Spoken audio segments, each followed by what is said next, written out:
Hello students, कैसे हैं आप लोग। और आपकी कोई स्टडी कैसी चल रही है। तो जैसा कि पिछले वीडियो में मैंने बेसिक ऑफ बायोलॉजी आप लोगों को समझा दिया था। ओके, कि बायोलॉजी का मीनिंग क्या होता है, उसके मेन ब्रांचेस क्या होते हैं, और बायोलॉजी अगर आप पढ़ रहे हैं तो वो स्ट्रीम लेकर के आप क्या क्या कर सकते हो। तो जिसमें मैंने बताया था कि 3 स्ट्रीम होते हैं उसके, एक जनरल स्ट्रीम होता है, एक आपका प्रोफेशनल स्ट्रीम होता है, और तीसरा आपका वोकेशनल स्ट्रीम होता है। ओके, तो इसके बारे में मैंने पिछले वीडियो में आप लोग को जानकारी दे दी थी। आज हम लोग अब शुरू करेंगे क्लास 11th का बायोलॉजी। ओके, तो क्लास 11th में बायोलॉजी में क्या क्या पढ़ना है, कौन चैप्टर्स, कितने चैप्टर्स हैं उसमें, सबसे पहले हमें ये जानना होगा। उसमें कितने यूनिट्स हैं वो जानना होगा, और उसके साथ साथ ये भी जानना होगा कि उसके कौन से चैप्टर्स, कौन से यूनिट्स जो कि आपके बॉटनी में पढ़ने हैं, और कौन से यूनिट्स जो हैं आपके वो जूलॉजी में पढ़ने हैं। ओके, तो चलिए यहाँ देखिए आपका सिलेबस लिखा हुआ है, इसमें आप देख सकते हैं टोटल सिलेबस को मैंने लिखा है यहाँ पे 11th क्लास 11th का जो बायोलॉजी का जो आपका सिलेबस है, कितने चैप्टर्स हैं वो इसमें लिखा हुआ है। आपके बुक में भी है, आपके बुक में भी है, ये कंटेंट में लिखा हुआ है आपको। लेकिन जब भी आप किसी सब्जेक्ट को पढ़ने जाएं तो उस सब्जेक्ट को पढ़ने से पहले आपको सबसे पहले तो उस सब्जेक्ट की जानकारी होनी चाहिए, थोड़ी उसके नॉलेज होने चाहिए कि आखिर वो सब्जेक्ट का मीनिंग क्या है। जो भी सब्जेक्ट आप पढ़ने जा रहे हैं, साइंस हो, आर्ट्स हो, मैथ हो, कोई भी सब्जेक्ट अगर आप पढ़ रहे हैं, साइंस में फिजिक्स, केमिस्ट्री, बायोलॉजी, आप जो भी सब्जेक्ट पढ़ रहे हैं तो उसका मीनिंग आपको जानना चाहिए। उसके बाद जैसे ही आप उस सब्जेक्ट के बुक को आप लेते हो तो बुक में कितने चैप्टर्स हैं, कितने यूनिट्स हैं, किस चैप्टर कौन से ब्रांच में पढ़ने हैं, इसका भी आपको नॉलेज होना चाहिए। ओके, तो सबसे पहले आपको चैप्टर्स याद होने चाहिए कि कौन कौन से चैप्टर्स आपको पढ़ना है, तभी आप अच्छे से किसी भी चैप्टर्स को समझ सकेंगे। ओके, तो चलिए मैं यहाँ पे बताता हूँ। सबसे पहले आप देखेंगे यूनिट, इसमें जो टोटल यूनिट्स हैं आपके वो 5 यूनिट्स हैं। क्लास 11th में आपके 5 यूनिट्स बायोलॉजी में है, एनसीईआरटी के बायोलॉजी में है। ओके, सभी इंपॉर्टेंट हैं, सभी चैप्टर्स आपके इंपॉर्टेंट हैं। नीट का प्रिपरेशन करना हो या स्टेट बोर्ड का एग्जाम देना हो, सीबीएसई का बोर्ड का एग्जाम देना हो, इस सभी के लिए आपका एनसीईआरटी जो बुक है वो सफिशिएंट है। ओके, कुछ अदर बोर्ड हैं, आईसीएसई बोर्ड हैं, उसके थोड़े से डिफर होते हैं। अदरवाइज इंडिया में जो मैक्सिमम जो है आपका स्टेट बोर्ड और सीबीएसई बोर्ड वो एनसीईआरटी को ही फॉलो करता है। ओके, तो इसमें जो मेन जो आप देखेंगे, जो 5 आपके मेन यूनिट्स हैं, 5 यूनिट्स हैं इसमें।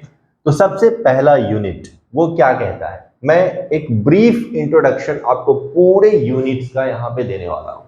ओके, जितने भी यूनिट्स हैं उन सभी का एक ब्रीफ इंट्रोडक्शन मैं दूंगा, उसके साथ साथ उसके चैप्टर्स भी यहाँ लिखे हैं, उस चैप्टर्स के बारे में 1 से 2 लाइन में आपको बता दूंगा कि इसका मीनिंग क्या होता है, इसमें क्या आपको, इसके अंदर क्या क्या कंटेंट है वो आपको मैं इसमें बता दूंगा, ताकि जब हम लोग चैप्टर्स पे चले तो इसकी जानकारी पहले से आपके पास हो। ओके, तो चलिए देखिए यहाँ पे सबसे पहला जो यूनिट है वो है आपका फर्स्ट यूनिट। यहां पे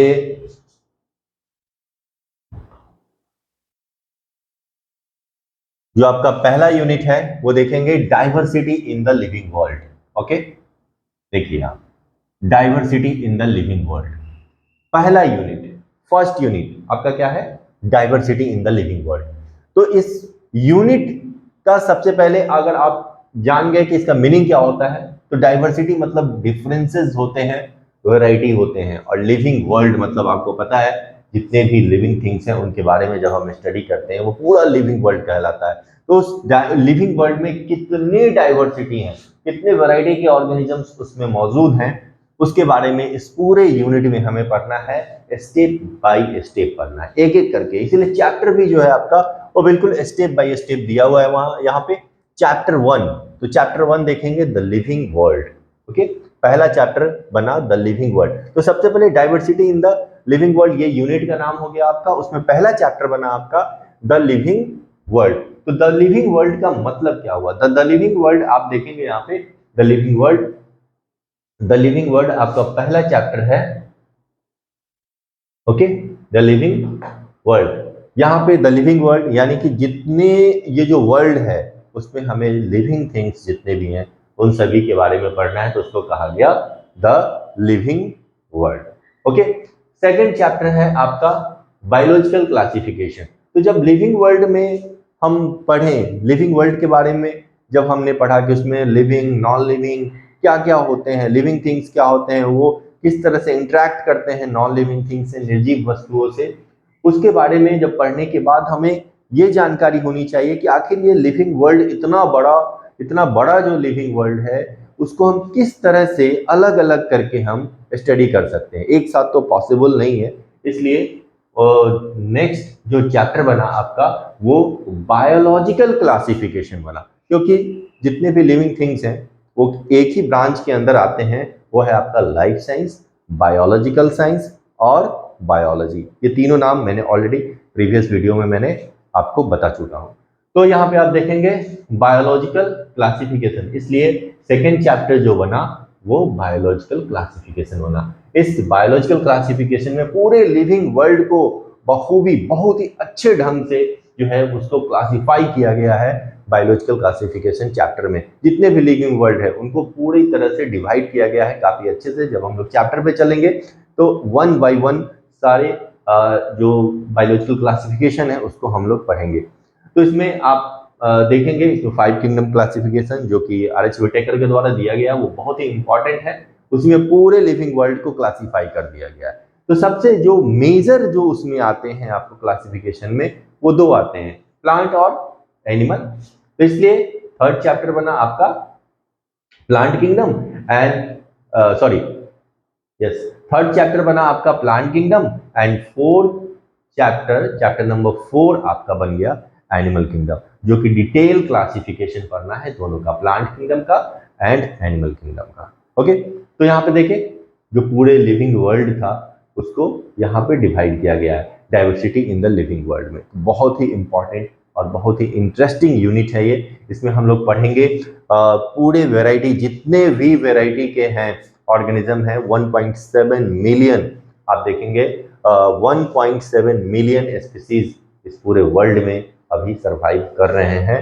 तो उस सभी को क्लासिफाई किया गया है इस तरह से, वो सारे इस चैप्टर में आपके आ जाएंगे, 1 बाय 1 आ जाएंगे। ओके, तो फर्स्ट यूनिट आपको समझ में आ गया, यूनिट नंबर 1 जो कि था diversity in the living world. Okay, second unit देखिए, सेकेंड यूनिट क्या कहता है? तो सेकेंड यूनिट कहता है structural organisation in plants and animals. Okay, तो स्ट्रक्चरल ऑर्गेनाइजेशन यानी कि संरचनात्मक ऑर्गेनाइजेशन, ठीक है, ऑर्गेनाइजेशन इन प्लांट्स, किस तरह से प्लांट्स एंड एनिमल्स जो है स्ट्रक्चरली कैसे बना है, आखिर उसके अंदर में जो है क्या क्या चीजें हैं, बाहर से देखने में कैसा है, अंदर से देखने में कैसा है, ये सभी इस यूनिट में हमें पढ़ना है। Structural organisation in plants and animals जो यूनिट नंबर 2 है उसमें। तो इसमें हम लोग पढ़ेंगे मॉर्फोलॉजी एंड एनाटॉमी के बारे में। ऑलरेडी मैंने मॉर्फोलॉजी एंड एनाटॉमी के बारे में आपको बताया था कि मॉर्फोलॉजी क्या होता है, एक्सटर्नल स्टडी होता है, एंड एनाटॉमी देखिए यहाँ पे आ गया, एनाटॉमी जो होता है वो इंटरनल स्टडी होता है प्लांट्स एंड एनिमल्स का। तो इसमें चैप्टर नंबर आप देखेंगे चैप्टर नंबर 5 में, तो चैप्टर नंबर 5 में स्ट्रक्चरल ऑर्गेनाइजेशन किसका पढ़ना है, तो प्लांट्स का। मॉर्फोलॉजी ऑफ फ्लावरिंग प्लांट्स यहाँ पे पढ़ने हैं, morphology of only flowering plants, क्योंकि आप इस चैप्टर में जब देखेंगे प्लांट किंगडम में तो नॉन फ्लावरिंग प्लांट्स भी होते हैं जिसको जिम्नोस्पर्म कहा जाता है, लेकिन यहाँ पे उसका पूरा डिटेल यहाँ एनसीईआरटी क्लास 11 के लेवल में नहीं पढ़ना है, वो हायर क्लास में पढ़ना है। यहाँ सिर्फ आपको पढ़ना है मॉर्फोलॉजी ऑफ फ्लावरिंग प्लांट, जिसको आप इस चैप्टर में आप पढ़े होंगे प्लांट किंगडम में, जिसको थोड़ा सा क्लास 9th में भी थोड़ी सी चर्चा है इसकी। तो इसमें आपने पढ़ा हो जिसको एंजियोस्पर्म कहते हैं, फ्लावरिंग प्लांट को एंजियोस्पर्म कहा जाता है। ओके, तो मॉर्फोलॉजी ऑफ फ्लावरिंग प्लांट्स इसमें आप देखेंगे कि फ्लावरिंग प्लांट्स का मॉर्फोलॉजी क्या होता है, उसका एक्सटर्नल स्टडी कैसा होता है, रूट स्टेम लीफ ये कैसा दिखता है उसका, इसके बारे में इसमें आपको पढ़ना है। Next chapter number 6, chapter number 6 आपका है anatomy of flowering plants. Okay, तो एनाटॉमी ऑफ फ्लावरिंग प्लांट्स यानी कि उसके बाद हम लोग प्लांट्स के टिश्यू पढ़ने हैं। सिंपल आप इसमें जान लें, जो प्लांट का जो टिश्यू है उसको हमें पढ़ना है कि प्लांट टिश्यू क्या होता है, हिस्टोलॉजी पढ़ना है।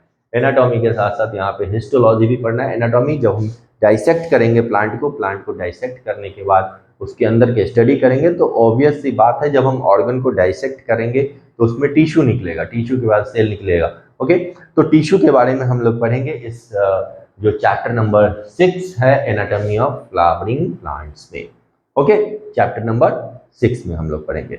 फिर नेक्स्ट हम लोग पढ़ेंगे चैप्टर नंबर 7 स्ट्रक्चरल ऑर्गेनाइजेशन इन एनिमल्स। अब यहाँ पे स्ट्रक्चरल ऑर्गेनाइजेशन किसका पढ़ना है, तो एनिमल्स का पढ़ना है। यहाँ पे हम लोग एनिमल टिश्यू के बारे में पढ़ेंगे।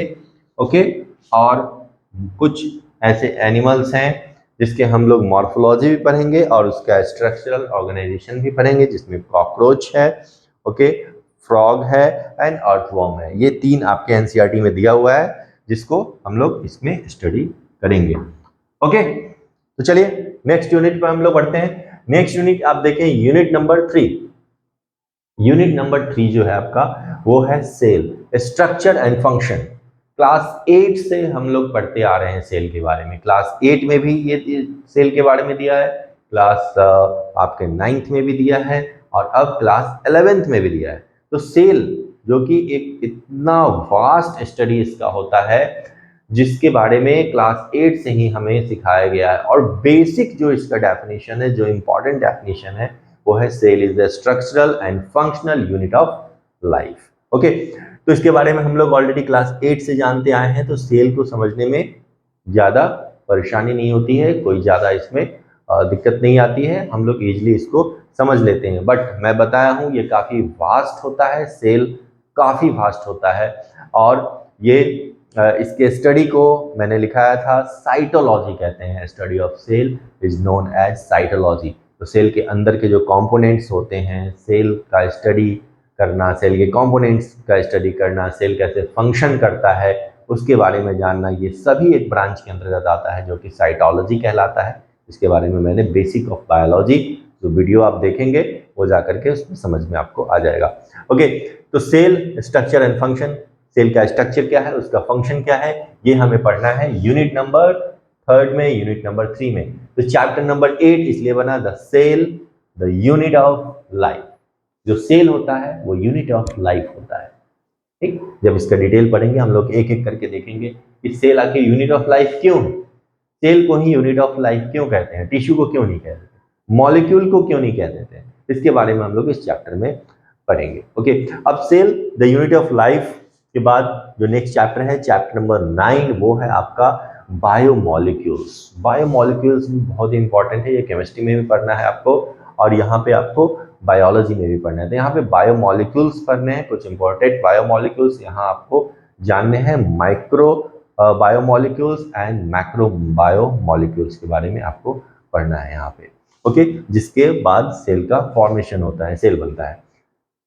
Chapter number 10 cell cycle and cell division, ये भी काफी इंपॉर्टेंट चैप्टर है, इससे नीट में भी बहुत सारे क्वेश्चंस पूछे जाते हैं। Cell cycle and cell division क्या होते हैं, यानी कि सेल साइकिल हमारे बॉडी में आप देखेंगे जितने भी सेल्स हैं या किसी के भी लिविंग ऑर्गेनिज्म में जो सेल्स हैं उसमें एक साइकिल चलता है, यानी कि जो ओल्ड सेल होते हैं वो डिवाइड करते हैं और फिर वो न्यू सेल में बदल जाते हैं, चेंज हो जाते हैं। फॉर एग्जांपल हम लोग अपने बॉडी का देख लें तो 24 आवर्स लगते हैं इसको एक सेल को डिवाइड होने में, सोमैटिक सेल को। ओके, सोमैटिक सेल जितने भी होते हैं उन सभी को 24 आवर्स लगते हैं एक सेल से 2 सेल बनने में। इसका किस तरह से बनते हैं, क्या क्या उसमें चेंजेस आते हैं, कौन कौन से स्टेप्स आते हैं, कौन कौन से फेजेस आते हैं, उन सभी को हम लोग cell cycle and cell division में पढ़ेंगे। ओके, तो यहां तक आपको समझ में आ गया यूनिट 3 तक। यूनिट 3 के बाद जो यूनिट 4 एंड यूनिट 5 है वो आपका है फिजियोलॉजी। तो यहां पे लिखा हुआ है पहला प्लांट फिजियोलॉजी, आप देखेंगे यहां है आपका प्लांट फिजियोलॉजी। ओके, एंड उसके बाद आपका यूनिट नंबर 5 आता है जो कि एनिमल फिजियोलॉजी को बताता है। तो सबसे पहले मैं थोड़ा सा यहाँ पे बता दूं कि फिजियोलॉजी क्या होता है। फिजियोलॉजी, यहाँ पे मैं एक वर्ड लिखता हूं, life processes. Okay, life processes आपको याद होगा क्लास 10th में जो चैप्टर है वो है आपका लाइफ प्रोसेसेस, जो आपने पढ़ा होगा। तो simple study of life processes को हम फिजियोलॉजी कह सकते हैं, सिंपल। जिससे लाइफ प्रोसेसेस किसी भी प्लांट एंड एनिमल का अगर चलता हो वो फिजियोलॉजी है, यानी कि all functions of the body भी सिंपली आप कह सकते हैं all functions of the body जो होता है वो फिजियोलॉजी कहता है, या simple study of life processes को हम लोग फिजियोलॉजी कहते हैं। ओके, इसमें आपके चैप्टर कितने हैं तो देखेंगे यहाँ पे 5 चैप्टर्स यहाँ पे दिए हुए हैं प्लांट फिजियोलॉजी में। अगर प्लांट का फिजियोलॉजी पढ़ेंगे तो प्लांट फिजियोलॉजी, एनिमल में फिजियोलॉजी पढ़ेंगे तो एनिमल फिजियोलॉजी आपका यूनिट बना हुआ है यहाँ पे। तो सबसे पहले हम देखेंगे प्लांट फिजियोलॉजी के बारे में। तो प्लांट फिजियोलॉजी जो है आपका चैप्टर नंबर 11 से लेकर के चैप्टर नंबर 15 तक ये आपका दिया गया है। इसमें चैप्टर नंबर 11 में पढ़ना है ट्रांसपोर्ट इन प्लांट्स। प्लांट्स में ट्रांसपोर्टेशन कैसे होता है। तो ट्रांसपोर्टेशन कैसे होता है, किस चीज का ट्रांसपोर्टेशन होगा प्लांट्स में। तो प्लांट्स ऑलरेडी हम लोग जानते हैं कि ऑटोट्रॉप्स है और वो फोटोसिंथेसिस करते हैं, और फोटोसिंथेसिस के बाद उसमें क्या बनता है, स्टार्च का फॉर्मेशन होता है। ओके, तो स्टार्च का फॉर्मेशन होता है, वो स्टार्च का ट्रांसपोर्टेशन कैसे होगा। अब एक ही जगह लिफ्ट में बन गया, लिफ्ट में बनने के बाद सिर्फ वहीं तो उसकी जरूरत नहीं है, उसके जितने भी सराउंडिंग्स में बाकी जो पार्ट्स होते हैं उसके, वहां पे उसका ट्रांसपोर्टेशन होना जरूरी होता है। उसके साथ साथ जो वाटर एंड मिनरल्स जो कि सॉइल में है वो पूरे प्लांट बॉडी में कैसे जाएगा, इसका ट्रांसपोर्टेशन कैसे होगा, वो इस पूरे चैप्टर में हमें पढ़ना है। ट्रांसपोर्टिंग प्लांट्स में कौन कौन से मैकेनिज्म, कौन कौन से मेथड्स यूज होते हैं, इसके बारे में जानना है। नेक्स्ट है मिनरल न्यूट्रिशन। जिस तरह से हमें न्यूट्रिशन की जरूरत पड़ती है उसी तरह प्लांट्स को भी न्यूट्रिशन की जरूरत पड़ती है, तो उसे मिनरल न्यूट्रिशन कहते हैं। वो कौन कौन से, उसमें भी माइक्रो मैक्रो, इसमें भी पढ़ना है फिर से न्यूट्रिशन के बारे में। तो मिनरल न्यूट्रिशन कौन कौन से होते हैं वो पढ़ना है। उसके बाद फोटोसिंथेसिस इन हायर प्लांट्स, सिर्फ हायर प्लांट्स में फोटोसिंथेसिस कैसे होते हैं उसके बारे में जानना है। यानी कि जो डाइकॉट हो और मोनोकॉट हो या सिंपली एंजियोस्पर्म को कह सकते हैं, वो सभी हायर प्लांट्स होते हैं। फोटोसिंथेसिस इन हायर प्लांट्स, इसमें पढ़ना है फोटोसिंथेसिस के बारे में।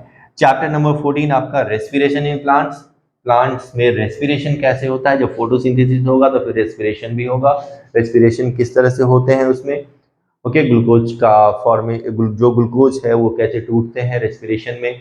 ओके, किस तरह से प्लांट को एनर्जी मिलता है, प्लांट भी कार्बन डाइऑक्साइड किस तरह से रिलीज करता है, ऑक्सीजन कैसे बनता है, वो तो आपको फोटोसिंथेसिस में पता चल जाएगा। लेकिन क्या प्लांट्स भी ऑक्सीजन लेते हैं? यस, तो प्लांट्स भी ऑक्सीजन लेते हैं, और प्लांट्स में रेस्पिरेशन के थ्रू वो क्या क्या होता है, क्या क्या मैकेनिज्म होता है, वो सभी इसमें आपको पढ़ना है। चैप्टर नंबर 15 आपका प्लांट्स ग्रोथ एंड डेवलपमेंट। जब ये सारी चीजें हो जाएगी तो प्लांट्स भी क्या करेगा, ग्रोथ करेगा एंड डेवलप करेगा। तो उस प्लांट में ग्रोथ कैसे होता है, पूरे लाइफ स्पैन, जितना लाइफ स्पैन होता है प्लांट का, पूरे लाइफ टाइम तक इसमें ग्रोथ होता है। कौन कौन से ग्रोथ होते हैं, किस टाइप के ग्रोथ होते हैं, डेवलपमेंट कैसे होता है, अगर ग्रोथ होता है तो क्या वो ग्रोथ जो हो रहा है वो आपका कौन सा ग्रोथ हो रहा है। इसमें नास्टिक मूवमेंट भी यहाँ पे देखेंगे हम लोग कि मूवमेंट कैसा हो रहा है, इसमें क्या ग्रोथ होने में कोई केमिकल हेल्प कर रहा है जिसको फाइटो हार्मोन्स कहते हैं, उन सभी को इसमें हमें पढ़ना है।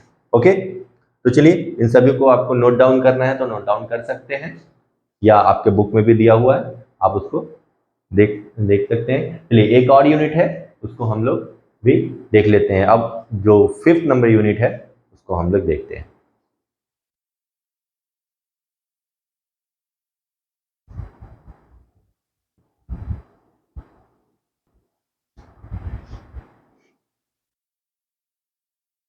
ओके, तो यूनिट नंबर 4 तक आपने समझ में आएगा। अब देखिए यूनिट नंबर 5, यूनिट नंबर 5 में है एनिमल फिजियोलॉजी के बारे में। ओके, तो फिजियोलॉजी के बारे में ऑलरेडी मैंने आपको बता चुका हूं कि लाइफ प्रोसेसेस जो होते हैं उसके स्टडी को हम लोग फिजियोलॉजी कहते हैं। ओके, तो चैप्टर नंबर 16, अब हमें एनिमल यानी कि हम लोग में भी, खासकर इंक्लूडिंग ह्यूमन बींग में ये सारे पढ़ने हैं। चैप्टर नंबर 16, तो चैप्टर नंबर 16 है आपका डाइजेशन एंड एब्जॉर्प्शन। सबसे पहला, किसी भी ह्यूमन बींग, किसी भी एनिमल को सबसे पहले खाने की जरूरत होती है उसके लाइफ को चलाने के लिए। तो डाइजेशन एंड एब्जॉर्प्शन आपका ये पहला चैप्टर है कि जो हम लोग खाएं, ओके, वो किस तरह से डाइजेस्ट हो रहा है, उसका एब्जॉर्प्शन कैसे हो रहा है, किस तरह से जो है उसके बाद एक्सक्रीशन कैसे हो रहा है, ये सब इसमें हम लोग पढ़ेंगे। ओके, तो डाइजेशन एंड एब्जॉर्प्शन किस तरह से होता है ये हमें देखना है। Chapter number 17, breathing and exchange of gases. हम लोग सांस लेते हैं, ब्रीदिंग यानी कि सांस लेना एंड छोड़ना, सिंपल, क्लास 10th में भी ये पढ़ना था, लाइफ प्रोसेस चैप्टर। तो ब्रीदिंग का मतलब क्या होता है, सांस लेना एंड छोड़ना, उसको कहते हैं ब्रीदिंग। और उसके साथ साथ हम लोग पढ़ेंगे एक्सचेंज ऑफ गैसेस, जो कार्बन ऑक्सीजन हम लोगों ने लिया, कार्बन डाइऑक्साइड छोड़ा, तो एक्सचेंज कैसे हो रहा है, ये सारे मैकेनिज्म को हम लोग इस चैप्टर में देखेंगे, breathing and exchange of gases. इसी में रेस्पिरेशन भी हमें पढ़ना है। Chapter number 18, body fluids and circulation. Body fluids, हमारे बॉडी में कौन कौन से फ्लूइड्स होते हैं उसके बारे में जानना है, ब्लड एंड लिम्फ के बारे में जानना है हमें, एंड उसका सर्कुलेशन पूरे बॉडी में कैसे होता है। तो हार्ट पंप करता है, पूरे बॉडी में सर्कुलेट करता है, तो इसकी जानकारी हमें इस चैप्टर में मिल जाएगी। Chapter number 19, excretory products and there elimination. Animal में कौन कौन से ऐसे एक्सक्रीटरी प्रोडक्ट होते हैं, यानी कि जो वेस्ट प्रोडक्ट होते हैं जिसकी हमें ज़रूरत नहीं है, किसी एनिमल को बॉडी में रखने की उसकी ज़रूरत नहीं है, वो एक्सक्रीटरी प्रोडक्ट्स कहलाता है, जो वेस्ट मटेरियल कहलाता है।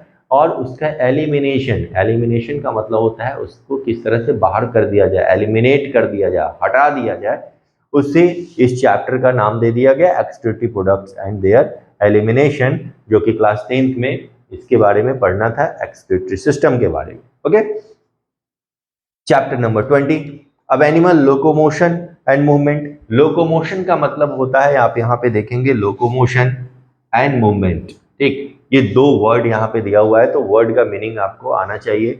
लोकोमोशन का मतलब होता है कि अगर कोई भी एनिमल एक प्लेस से दूसरे प्लेस पे, यानी कि कंप्लीट स्थान को छोड़ दे, ओके, और मूव कर रहा है, यहाँ से वहाँ जा रहा है, तो वो कहलाता है लोकोमोशन। जैसे हम अपने लिम्स से, 4 लिम्स, हाइंड लिम्स, 2 लिम्स हैं, तो हाइंड लिम्स से हम लोग क्या करते हैं, लोकोमोट करते हैं, एक जगह से दूसरी जगह पैर से चल के जाते हैं, तो that is called locomotion. And movement क्या होता है, तो मूवमेंट में जरूरी नहीं है कि बॉडी, पूरा होल बॉडी जो है एक जगह से दूसरी जगह जाए, जैसे हम खड़े खड़े हैं, हाथ को हिला रहे हैं, दिस इज मूवमेंट। ओके, तो इसको हम लोग मूवमेंट कहते हैं। तो लोकोमोशन एंड मूवमेंट किस तरह से एनिमल में हो रहा है, इसमें कौन कौन से ऑर्गन पार्टिसिपेट कर रहे हैं, कौन सा मैकेनिज्म यूज हो रहा है, इसकी जानकारी हमें लोकोमोशन एंड मूवमेंट में मिलेगा। अब भाई इन सभी को चलाने के लिए, जो भी एनिमल फिजियोलॉजी हो रहा है उसको चलाने के लिए, उसको कंट्रोल करने के लिए हमारे बॉडी में कोई ना कोई सिस्टम होना चाहिए, जिसको कहते हैं हम लोग आपको न्यूरल कंट्रोल एंड कोऑर्डिनेशन। तो पहला है न्यूरल कंट्रोल एंड कोऑर्डिनेशन और दूसरा है chemical coordination and integration.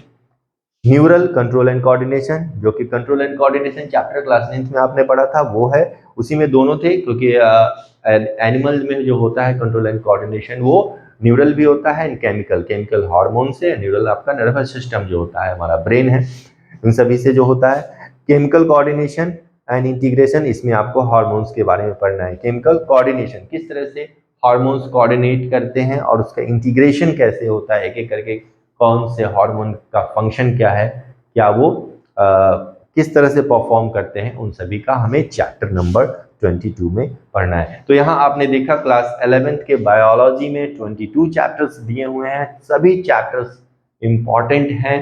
Okay, और इन सभी से नीट में क्वेश्चन पूछे जाते हैं, आपके स्टेट लेवल के एग्जाम हो, सीबीएसई के एग्जाम हो, उन सभी में, बोर्ड लेवल के एग्जाम में भी इससे क्वेश्चन आते हैं। अब यहाँ पे एक चीज थोड़ा सा मैं बता दूं कि कौन सा पार्ट इसमें आपका बॉटनी का है और कौन सा पार्ट जियोलॉजी का है। तो फर्स्ट में आप देखेंगे तो चैप्टर जो फर्स्ट यूनिट है आपका इन द लिविंग वर्ल्ड, इसमें द लिविंग वर्ल्ड, तो दोनों में आपके बॉटनी जियोलॉजी दोनों में इंट्रोडक्शन में आपका आ जाएगा। बायोलॉजिकल क्लासिफिकेशन भी आपको पढ़ना है जरूरी, दोनों में आप पढ़ सकते हैं। लेकिन प्लांट किंगडम कंप्लीट बॉटनी है और एनिमल किंगडम जो है वो आपका कंप्लीट जूलॉजी है।